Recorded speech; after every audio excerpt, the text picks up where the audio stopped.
Okay. ఇంకోటేందంటే ప్రధానంగా చాలామంది అనే విషయం ఏందంటే, ఇప్పుడు అశోక్ సార్ గూడా జియో నంబర్ 46లో నిరుద్యోగులని అడ్డుపెట్టుకొని వస్తా ఉన్నాడని చెప్తా ఉన్నారు. అది ఎంతవరకు వాస్తవం అంటారు?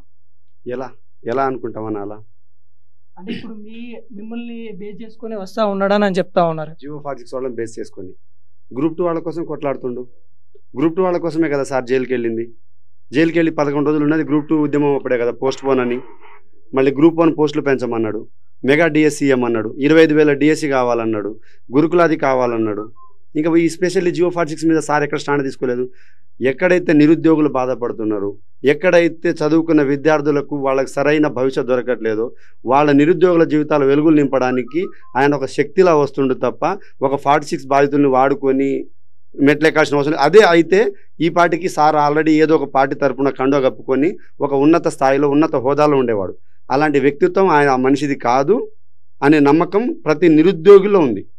ఈరోజు నిరుద్యోగులు స్వచ్ఛందంగా ప్రచారం చేస్తున్నారు. బయట లైబ్రరీలో వెళ్తే మేము వెళ్తున్నాము, వాళ్ళే మాతో పాటు బయటకు వచ్చి అశోక్ సార్ మేనిఫెస్టోనా ఓకే అన్న మాకిచ్చి వెళ్ళండి, మేము ప్రచారం చేస్తాం. ఎందుకంటే అశోక్ సార్ని గెలిపించుకోవాల్సిన బాధ్యత మనందరిది. ఎందుకంటే మాయ మాటలు చెప్పేవాళ్ళని గెలిపించుకుంటే సరిగా అవగాహన ఉండదు. రేపటి రోజు హైకమాండ్ ఏ మాట చెప్తే దానికి కట్టుబడి బానిస లెక్క ఉంటారు. అదే మన ఇప్పుడు నిరుద్యోగుల తరపున ఇండిపెండెంట్గా ప్రశ్నించే గొంతుగా అశోక్ సార్ వెళ్ళిండు అనుకో, అప్పుడు మీరు కాదు నన్ను పార్టీ బీఫామ్ ఇచ్చి గెలిపించుకున్నది, నా నిరుద్యోగులు గెలిపించారు, నన్ను నమ్ముకున్న వాళ్ళు గెలిపించారు, వాళ్ళకి సమాధానం నేను చెప్పాలి, మీరు కాదు. ఆ సమాధానం నా ప్రశ్నే వాళ్ళ సమాధానం అనే ధైర్యంతో నిలదీస్తారు. అందుకే మేము అశోక్ సార్ని చూస్ చేసుకున్నాము. ఇప్పుడు ఏమంటారు అంటే అధికారం పార్టీలో ఉన్న బలపరిచిన వ్యక్తి తిరుమల మల్లన్ కాదని అశోక్ సార్ ఎందుకు ఓటేయాలంటే వాళ్ళిద్దరి మధ్య డిఫరెంట్ ఏం చెప్తారు? డిఫరెంట్ ఏముంది, ఇప్పుడు గత గవర్నమెంట్ మాకు మోసం చేసింది, మాకే కాదు ప్రతి నిరుద్యోగికి మోసం చేసింది. అలా అని మేము నిరుద్యోగులకు న్యాయం చేస్తాము, నిరుద్యోగుల జీవితాలు వెలుగులు నింపుతామని వచ్చిన కాంగ్రెస్ గవర్నమెంటు ఆ 2 లక్షల జాబ్ క్యాలెండర్ అన్నారు. అది కేవలం మాటల రూపంలో హామీల రూపంలో ఉంది కానీ ఆచరణలోకి రాలేదు. ఆచరణలోకి రావాలంటే ప్రశ్నించే గొంతుగా ఉండాలి. ఇప్పుడు జియో 46 బాధితులని మీరు చెప్పారు. జియో 46 కోమటిరెడ్డి వెంకటరెడ్డి సార్ మాకు మాట ఇవ్వలేదా? సీతక్క మాట ఇవ్వలేదా? ఇప్పుడు ప్రస్తుత సీఎం రేవంత్ రెడ్డి గారు మాట ఇవ్వలేదా? దుద్దుల శ్రీధర్బాబు మొట్టమొదటిసారి గాంధీ భవన్కి వెళ్ళినప్పుడు ఈ జియో 46 పచ్చి మోసము దగ ఇంకా ఏదంటే అది మనం చెప్పుకోవచ్చు. మనం కాంగ్రెస్ పార్టీ గవర్నమెంట్ రాగానే ఖచ్చితంగా ఈ జియో 46 తీసేసి మీకు న్యాయం చేస్తాం, గ్రామీణ ప్రాంత విద్యార్థులకు న్యాయం చేసేలా చేస్తామన్నారు. ప్రస్తుత డిప్యూటీ సీఎం భట్టి విక్రమార్క గారు ఆయన ఎన్నోసార్లు చెప్పారు, సాక్షాత్తు అసెంబ్లీలో కూడా మాట్లాడారు గత గవర్నమెంట్ ఉన్నప్పుడు. అంటే అప్పుడు ఉన్నంత డెడికేషన్ ఇప్పుడు ఎందుకు లేదు? గవర్నమెంట్ ఫామ్ అవ్వడానికి వాళ్ళు తప్పుడు దారి తొక్కొచ్చు కానీ మాకు అవసరం లేదు. మా నిరుద్యోగుల తరపున ఎవరైతే నిలబడతారో వాళ్ళ తరపునే మేము నిలబడతాము. అక్షరాలు కనిపిస్తుంది కదా. ఇప్పుడు ఏ నిరుద్యోగికి న్యాయం చేసింది? మెగా డిఎస్సీ ఇచ్చిందా? గురుకుల పోస్టులు పెంచిందా? గ్రూప్ 1 2014 తెలంగాణ ఏర్పడిన తర్వాత నుంచి వచ్చిన గ్రూప్ 1 ఎన్ని 100 అంటే గత 10 సంవత్సరాల్లో కనీసం 100 సంవత్సరానికి 100 పోస్టులు అనుకున్న ఎన్ని పోస్టులు ఇచ్చిర్రు గ్రూప్ 1? మొన్న ఏదో బిచ్చం ఎత్తుకున్నట్టు అడిగితే ఒక 60 పోస్టులు పెంచిరు. ఎంతమందికి సంవత్సరాల తరబడి ఫైల్స్ వస్తున్నాయి ఒక్కొక్కరికి స్టడీ చైర్లలో కూర్చొని గ్రూప్స్ కోసం. ఏం చేసింది? ఏం మార్పు వచ్చింది? కాంగ్రెస్ గవర్నమెంట్ వచ్చింది, మార్పు రావాలి, కాంగ్రెస్ కావాలన్నాం.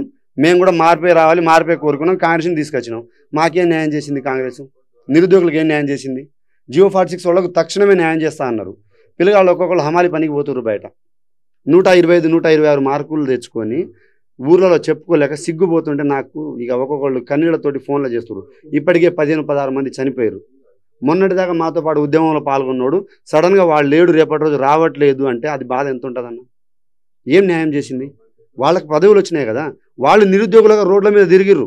ఇప్పుడున్న ప్రస్తుత ఎమ్మెల్యేలు, కాంగ్రెస్ పార్టీ ఎమ్మెల్యేలు రోడ్ల మీద తిరిగిర్రు, ఎవరు పట్టించుకోరు వాళ్ళను. అలాంటి వాళ్ళను మేము ఒక కుర్చీచ్చి కూర్చోబెట్టినాం. ఈరోజు ఒక ఎమ్మెల్యేగా, ఒక మినిస్టర్గా, ఒక సీఎంగా కుర్చీచ్చి కూర్చోబెట్టిర్రు తెలంగాణ నిరుద్యోగులు. మరి తెలంగాణ నిరుద్యోగులకు మీరే న్యాయం చేసిర్రు? చేయాలి కదా. ఇప్పుడు ఈ సమయంలో ఏం చెప్తారు మీరు గవర్నమెంట్కి?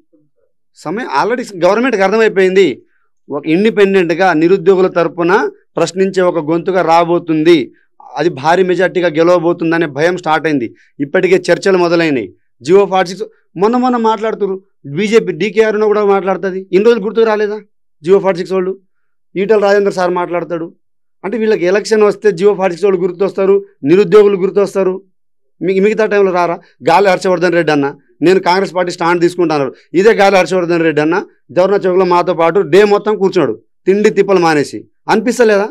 ఆ రోజు బీఆర్ఎస్ గవర్నమెంట్ ఉన్నప్పుడు నువ్వు కాంగ్రెస్ పార్టీ కార్యకర్తవి, కాంగ్రెస్ పార్టీ లీడర్వి కాబట్టి నీకు అన్యాయం అనిపించింది.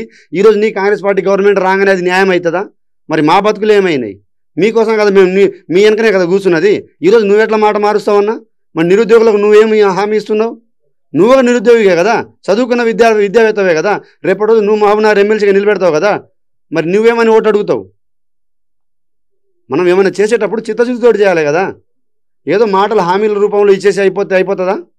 కాబట్టి మేము ఒకటి చెప్తున్నామన్నా, ఎవరైనా సరే అది గ్రూప్ 1 కావచ్చు, గ్రూప్ 2 కావచ్చు, గ్రూప్ 3 కావచ్చు, ఆ గ్రూప్ 4 రాసి 2-3 సంవత్సరాలు అవుతుందేమో నాకు తెలిసి. ఆ రిజల్ట్ సంగతి ఏందో అర్థమవుతలేదు. ఇక రేపు ఎల్లుండి అంటున్నారు. నిరుద్యోగులకు న్యాయం చేయకపోతే ఏ గవర్నమెంట్ అయినా అది భస్మం అవ్వాల్సిందే. అది ఆల్రెడీ కేసీఆర్ 10 సంవత్సరాలు నిర్మించుకున్నాడు. దానికంటే ముందు 10 సంవత్సరాలు ఉద్యమం చేసిండు కేసీఆర్ తెలంగాణ మొత్తం అని. ఇంకో 10 సంవత్సరాలు పాలన చేసిండు. అంటే 20 సంవత్సరాలు ఒక కోటను నిర్మించుకున్న కోటనే కూలగొట్టిరు నిరుద్యోగులు. మొన్న వచ్చిర్రు. రాజకీయ భవిష్యత్తు ఉండకుండా అయిపోతుంది. 5 సంవత్సరాలతోటి సాటిస్ఫై అవుతామంటే మాకు సంతోషమే. 5 సంవత్సరాలు నిరుద్యోగులు దగపడడానికి ప్రాబ్లం లేదు. కానీ 5 సంవత్సరాలే మీకు రాజకీయ జీవితం అనుకుంటే మీ వైఖరి ఇలానే అవలంబించండి. లేదు, రేపటి రోజు మాకు భవిష్యత్తు కావాలి కాంగ్రెస్ పార్టీ లీడర్లు అనుకుంటే నిరుద్యోగులకు న్యాయం చేయండి. డిఎస్సి కావచ్చు, గ్రూప్ 1, గ్రూప్ 2 కావచ్చు, జియో 46 కావచ్చు, గురుకులా కావచ్చు, ప్రతి ఒక్కరికి న్యాయం జరిగితే మాత్రమే మీకు రాజకీయ భవిష్యత్తు ఉంటుంది. లేకపోతే ఈ 5 సంవత్సరాలు మీ రాజకీయ జీవితాన్ని అనుభవించండి. ఇక ఫ్యూచర్లో ఉంటుందో అది మీకు అర్థమైపోతుంది. Okay, thank you.